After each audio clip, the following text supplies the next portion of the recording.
एक छोटे से गांव में रामू नाम का एक चूड़ी बेचने वाला रहता था। रामू की एक नन्ही बेटी थी जिसका नाम सीता था। रामू की पहली पत्नी बहुत सुंदर थी, लेकिन दुर्भाग्य ने उन्हें घेर लिया। अचानक एक दिन सांप के डसने के कारण उसकी पत्नी की मृत्यु हो गई। रामू अपनी प्यारी पत्नी को खोकर बहुत अकेला हो गया। कुछ समय बीता और रामू ने अपनी बेटी सीता के लिए एक माँ और अपने लिए एक साधी लाने का फैसला किया और दूसरा विवाह कर लिया। रामू की दूसरी पत्नी ने भी एक बेटी को जन्म दिया जिसका नाम गीता रखा गया। गीता अपनी माँ की तरह सांवली थी। सौतेली माँ अपनी बेटी गीता को आग का तारा मानती थी। वो उसे राजकुमारी की तरह रखती, बढ़िया कपड़े पहनाती और स्वादिष्ट पकवान खिलाती थी। लेकिन बेचारी सीता का जीवन बिल्कुल बदल गया था। सौतेली माँ उसे बिल्कुल पसंद नहीं करती थी और सारा काम उससे करवाती थी। सीता को सुबह जल्दी उठना पड़ता और रात को देर से सोना। सौतेली माँ के क्रूर आदेशों के कारण सीता को रोज ये सारे कठिन काम अकेले करने पड़ते थे। जंगल से लकड़ी लाना, जंगल में जाकर लकड़ियों का भारी गट्ठर लाना पड़ता था। खाना बनाना, पूरे परिवार के लिए खाना बनाना उसी की जिम्मेदारी थी।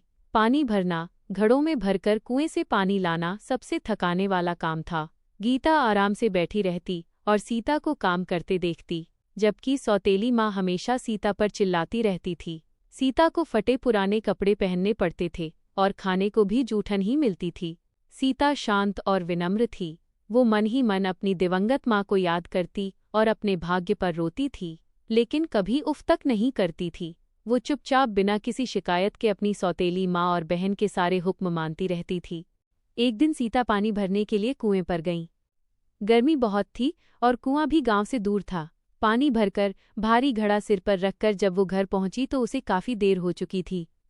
तभी सौतेली माँ ने उसे देखते ही चीखना शुरू कर दिया। कहाँ मर गई थी? कल मुही इतनी देर से आ रही है। अब कौन बनाएगा खाना? मेरे पेट में तो चूहे दौड़ रहे हैं। सौतेली माँ की कड़वी बातें सुनकर सीता चुपचाप अपना सिर झुका लेती। बिना एक शब्द कहे वो तुरंत रसोई में गई और खाना बनाने में जुट गई। खाना तैयार हुआ और सौतेली माँ और गीता ने पेट भरकर खाया। रामू भी खाकर बैठ गए। सीता को भी बहुत जोरों की भूख लगी थी, क्योंकि उसने सुबह से कुछ नहीं खाया था। उसने देखा कि बस थोड़ा सा ही खाना बचा है। वो बड़ी उम्मीद से उस बचे हुए खाने को खाने ही वाली थी कि तभी अलख निरंजन भिक्षा दे माई। घर के दरवाजे पर एक साधु खड़ा था। सौतेली माँ ने साधु को देखा तो गुस्से में बोली, मुंह उठाकर चले आते हैं, यहाँ कुछ नहीं है खाने को, जाओ आगे बढ़ो। भूख से निडाल सीता की नज़र उस साधु पर पड़ी। साधु की आंखों में थकान थी। सीता को उस पर दया आ गई। उसकी अपनी भूख एक पल के लिए जैसे कहीं गायब हो गई। चुपके से सीता ने अपनी थाली में रखा। वो थोड़ा सा बचा हुआ खाना उठाया और दरवाजे पर खड़े साधु को दे दिया। साधु ने खाना लिया और सीता की ओर देखा। उसने सीता की दयालुता को पहचान लिया। साधु के चेहरे पर एक अनोखी चमक आई और उसने सीता को आशीष देते हुए कहा, बेटी, तुम्हारी दयालुता का फल तुम्हें जरूर मिलेगा। एक दिन तुम अवश्य महारानी बनोगी और राज करोगी। ये सुनते ही सौतेली माँ हंस पड़ी। उसके चेहरे पर उपहास था। वो जोर से बोली, अरे साधु बाबा, इसे महारानी, ये तो हमारी घर की दासी बनेगी। महारानी तो मेरी बेटी गीता बनेगी। तुम भी कमाल करते हो। साधु ने सौतेली माँ की बात पर कोई ध्यान नहीं दिया।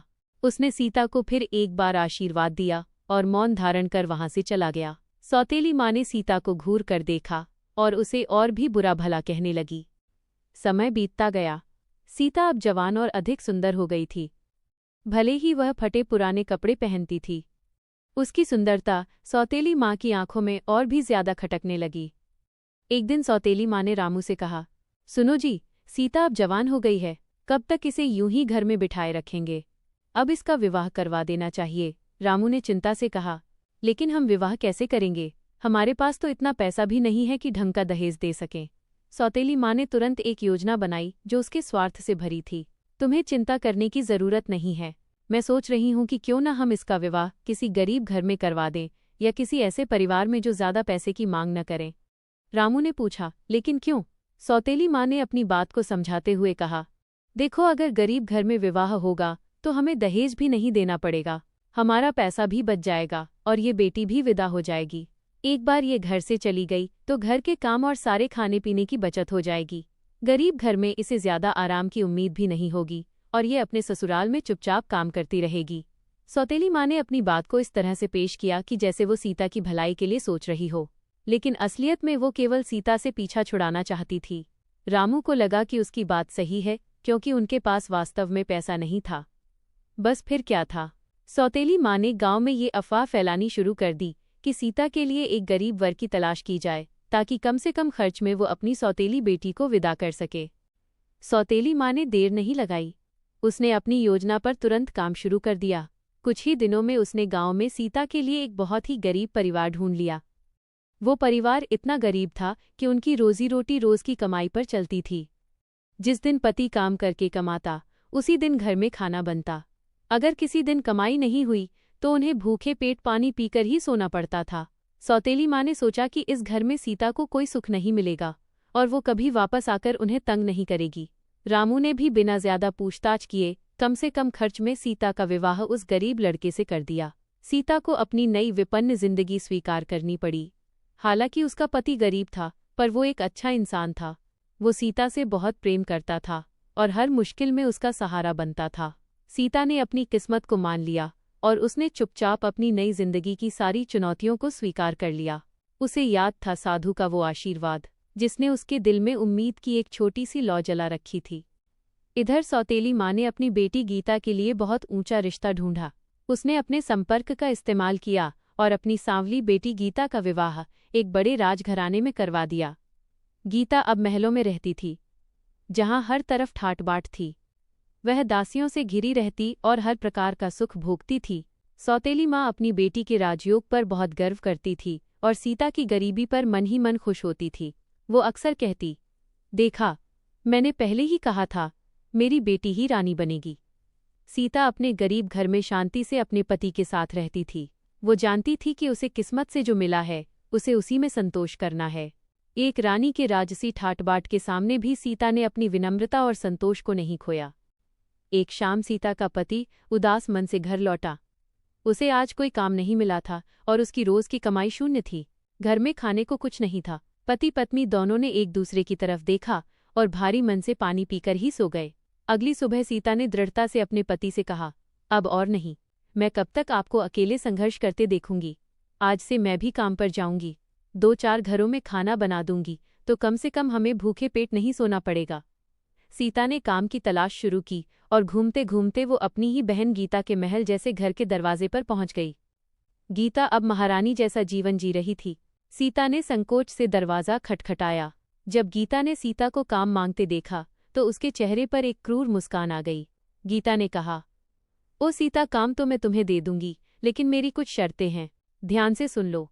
सीता ने हाथ जोड़कर कहा, जी। गीता ने अपनी शर्तें रखी। जो मैं कहूंगी तुम्हें वही बनाना पड़ेगा।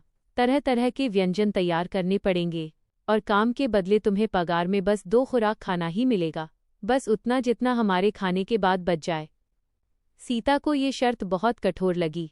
उसे पता था कि उसकी बहन उसे केवल बचा खुचा खाना ही देगी, लेकिन अपने भूखे पति का चेहरा याद करके उसने सब स्वीकार कर लिया। मुझे मंजूर है दीदी, सीता ने कहा। अगले दिन से सीता ने गीता के घर काम करना शुरू कर दिया। गीता उससे रोज तरह तरह के पकवान और स्वादिष्ट व्यंजन जैसे शाही पुलाव, मिठाइयाँ आदि बनवाती। लेकिन जब काम खत्म होता तो वो उसे खाने के लिए बासी और बचा कुचा खाना देती। अक्सर वो होता जो दासियों के लिए भी छोड़ दिया जाता था। सीता इस अपमान और अन्याय को भी चुपचाप सह लेती थी। वो उस 2 खुराक खाने को लेकर अपने घर लौट आती। रात में सीता और उसका पति आराम से उस बचे हुए खाने को बांटकर खाते थे। उन्हें संतोष था कि कम से कम अब उन्हें भूखा नहीं सोना पड़ रहा था। सीता का पति काम के लिए जा रहा था। उसका रास्ता जंगल से होकर गुजरता था। वो रोज की तरह तेजी से चल रहा था। तभी उसकी नज़र रास्ते से थोड़ी दूर पड़ी। उसने देखा कि एक आदमी जमीन पर बेहोश पड़ा है और उसके शरीर से खून बह रहा है। वो बहुत घायल लग रहा था। सीता का पति बहुत दयालु था। उसने बिना एक पल गवाए उस घायल आदमी को उठाया और अपनी पीठ पर लाद कर तुरंत अपने घर ले आया। सीता ने जब ये देखा तो उसने अपना बचा कुचा काम छोड़ा और अपने पति के साथ मिलकर उस अजनबी की खूब सेवा की। सीता ने जड़ी बूटियों और घरेलू नुस्खों से उसका घाव साफ किया और देखभाल की। कई दिनों की सेवा के बाद उस आदमी को होश आया। जब उसने देखा कि कितनी गरीबी में रहने वाले इन लोगों ने निस्वार्थ भाव से उसकी जान बचाई है, तो उसकी आंखें भर आईं। पता चला कि वो कोई साधारण इंसान नहीं, बल्कि एक विशाल साम्राज्य का प्रतापी राजा था जो शिकार के दौरान रास्ता भटक गया था और घायल हो गया था। अपनी जान बचाने के बदले में राजा ने सीता के पति को एक बड़ा इनाम देने का फैसला किया। उसने सीता के पति को अपने साम्राज्य के भीतर ही एक छोटे राज्य का राजा बना दिया। पल भर में सीता और उसके पति के सारे दिन बदल गए। उन्हें रहने के लिए आलीशान महल मिला, उनके पास धन दौलत आई और अब वे प्रजा पर राज करते थे। जहाँ सीता कल तक अपनी बहन के घर बासी खाना लेने जाती थी, वहीं आज वह खुद एक रानी बन गई थी। जब सीता के महारानी बनने की खबर सौतेली माँ और गीता के कानों तक पहुंची तो वे सदमे में आ गई। उनकी आंखों से जैसे ईर्ष्या की आग निकलने लगी। उन्होंने सीता को गरीब दासियों का जीवन दिया था और अब वही महारानी बन गई थी। दोनों आग बबूला हो गई। सौतेली माँ ने गीता के साथ मिलकर सीता को खत्म करने की एक क्रूर योजना बनाई। उन्होंने तुरंत सीता को पुराने घर बहाने से बुलाया। जब सीता अपने पति के साथ उनके घर पहुंची तो सौतेली माँ और गीता ने नाटक करना शुरू कर दिया। वे सीता के सामने चापलूसी करने लगी। अरे सीता, तू तो हमारी बेटी है, तू इतनी बड़ी रानी बन गई, हमें कितनी खुशी हुई है। माँ ने कहा, बेटी, तुम्हारे लिए मैंने अपने हाथ से एक खास शरबत बनाया है, जरा इसे पीकर देखो। लेकिन माँ ने उस शरबत में चुपके से भयंकर जहर मिला दिया था। ये शरबत सीता के लिए था। तभी गीता का पति, जो अपने राजघराने का राजकुमार या राजा था, किसी जरूरी काम के कारण बहुत जल्दी में था। उसने दरवाजे पर आवाज लगाई। माँ और गीता ने उस शरबत के गिलास को छिपाने की कोशिश की, लेकिन इससे पहले कि वे कुछ कर पाती, गीता के पति की नज़र उस गिलास पर पड़ी। मुझे बहुत प्यास लगी है और देर हो रही है, कहकर उसने वो गिलास उठाया और वो जहरीला शरबत पी लिया। माँ और गीता हक्के बक्के रह गई। उन्होंने सीता के लिए जहर तैयार किया था, लेकिन उसे पी लिया खुद गीता के पति ने। गीता का पति जल्दी से वहां से निकल गया क्योंकि उसे तुरंत अपने राज्य पहुंचना था, लेकिन जहर ने अपना काम करना शुरू कर दिया। वो अभी गांव से दूर निकला ही था कि उसकी तबीयत तेजी से बिगड़ने लगी और कुछ ही देर बाद रास्ते में ही उसकी मौत हो गई। सौतेली माँ और गीता का बुरा कर्म उन्हीं पर उल्टा पड़ गया। अपने पति की मौत के बाद गीता की सारी शानो शौकत एक पल में खत्म हो गई। राजमहल ने उसे निकाल दिया और उसके पास कमाई का कोई साधन नहीं बचा। वो दर दर की ठोकरें खाने लगी। जब सीता को यह पता चला कि उसकी बहन कितनी बुरी स्थिति में है तो उसका दयालु हृदय पिघल गया। पुराने सारे दुर्व्यवहार को भुलाकर सीता ने अपनी बहन गीता को माफ कर दिया। सीता ने गीता को अपने राज्य में बुला लिया और उसे महल में काम दे दिया। अब गीता वही काम करती और वहीं रहने लगी। सीता ने उसे भी रहने की जगह और खाने पीने की सुविधा दी। मगर सौतेली माँ के मन को अभी भी चैन नहीं था। वो अपनी बेटी की दुर्दशा के लिए सीता को दोषी मानती थी और उसकी खुशियों को बर्दाश्त नहीं कर पा रही थी। उसने सोचा सीता को तो मरना ही होगा। एक दिन सौतेली माँ सीता के महल में आई और अपनी बेटी गीता से मिलने आने का नाटक करने लगी। वो सीता की चापलूसी करती रही और महल की तारीफें करती रहीं। जब रात हुई और सब सो गए तो सौतेली माँ ने अपने साथ लाई हुई पोटली खोली। उस पोटली में उसने एक जहरीला सांप छिपा रखा था। चुपके से उसने उस सांप को सीता के बिस्तर के नीचे छिपा दिया ताकि जब सीता रात में सोए तो सांप उसे डस ले। लेकिन होनी को कुछ और ही मंजूर था। उसी रात किसी कारणवश गीता गलती से सीता के आरामदायक बिस्तर पर सो गई। रात के अंधेरे में बिस्तर के नीचे छिपे उस सांप ने गीता को काट लिया। जहर तेजी से फैला और अगली सुबह गीता का मृत शरीर उस बिस्तर पर मिला। सौतेली माँ का तीसरा बुरा कर्म भी उसी पर पलट गया। जिसकी खुशी वो छीनना चाहती थी, उसकी जान लेने के प्रयास में उसने अपनी ही बेटी को खो दिया। अगले दिन सुबह जब सीता को पता चला कि गीता को सांप ने काट लिया है तो वो गहरे दुख में डूब गई। अपनी बहन के सारे बुरे कर्मों को भूलकर उसने तुरंत बड़े बड़े वैद्यों को महल में बुलवाया। वैद्यों ने गीता की जांच की। उनमें से एक ज्ञानी वैद्य ने कहा, महाराज, राजकुमारी का जहर बहुत घातक है, इन्हें जीवित करना असंभव सा है, पर एक उपाय है। सीता ने बेचैनी से पूछा, क्या उपाय है? वैद्यराज, कुछ भी करना पड़े मैं तैयार हूँ। वैद्य ने गंभीर होकर कहा, इन्हें वासुगंधा पुष्प का रस पिलाया जाए। अगर समय पर ये रस नहीं मिला तो ये निश्चित ही मर जाएंगी। फिर वैद्य ने एक चेतावनी दी, परंतु महारानी, इसे लाना बहुत मुश्किल है।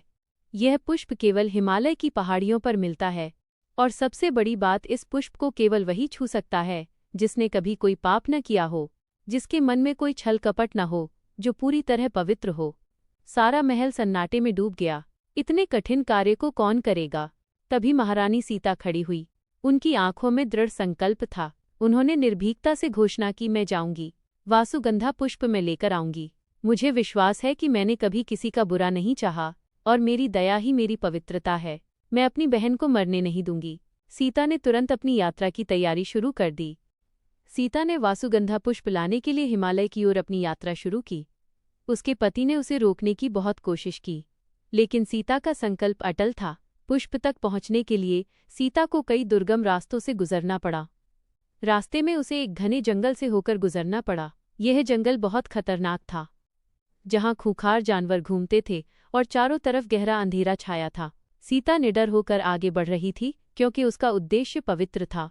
चलते चलते जंगल के बीच उसे एक बहुत पुराना और विशाल बेताल, एक प्रकार का प्रेत या आत्मा जो कहानियों में आता है, मिला। यह बेताल एक पुराने टेढ़े मेढ़े पेड़ से लटका हुआ था। जब सीता ने उसे देखा और जिज्ञासावश उसे उठाने की कोशिश की, तो बेताल में से तुरंत एक रहस्यमय आवाज आई, मुझे आज़ाद करो, मुझे आज़ाद करो। मैं एक शक्तिशाली जादूगर हूँ।